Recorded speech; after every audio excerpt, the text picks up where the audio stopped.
I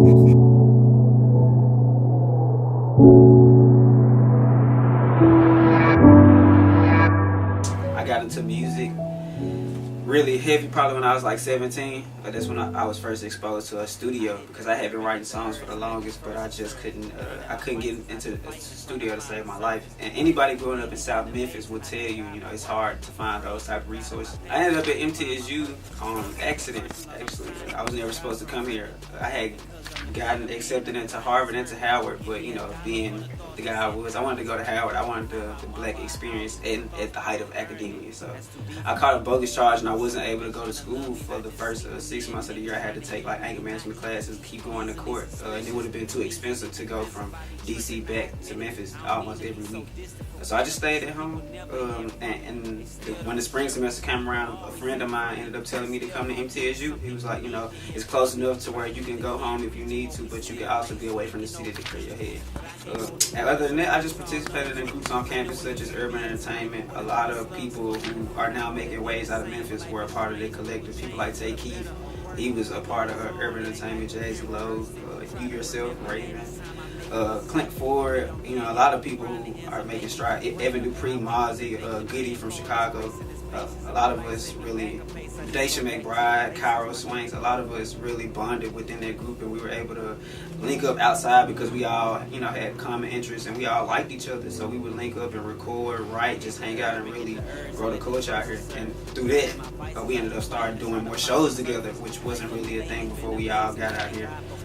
I believe I did my first show out here in 2016.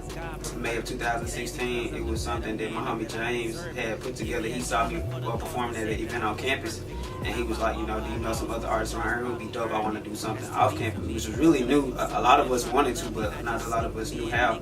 But working with James through that first process of him putting on that initial show, I learned how to do it for myself. I learned what it took to really pull it off, and I started passing the information on to my peers so they could do the same thing for themselves, because I know a lot of them not from Murfreesboro, so I knew when they went back home, whether it was Goody going to Chicago or Mozzie going to Atlanta or even Kairos going back to Clarksville, I knew we could all use that to further our careers.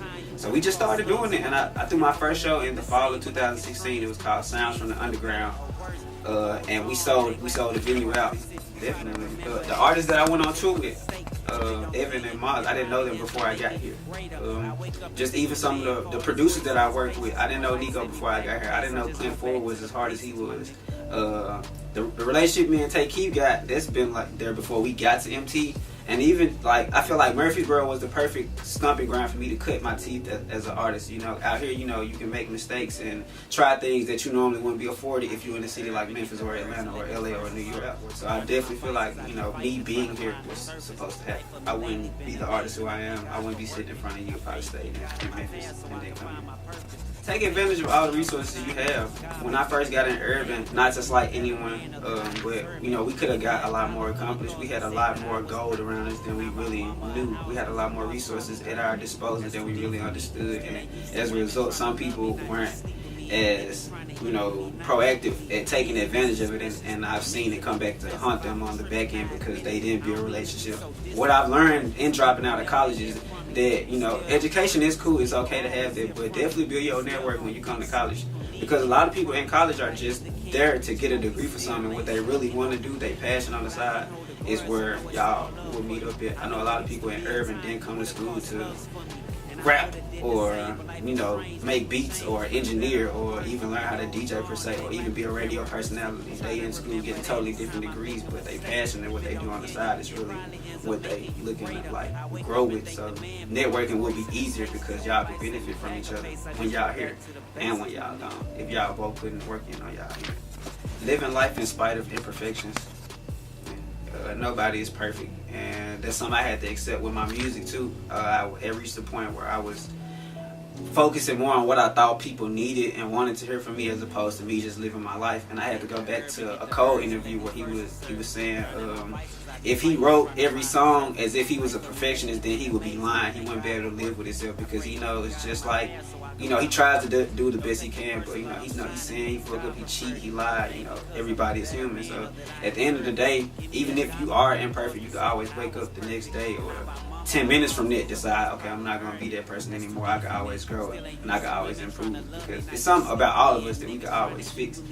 You can have all the money in the world, you can be the most famous person in the world, but everybody still has their internal issues. So in spite of your imperfections, still try to grow and try to live.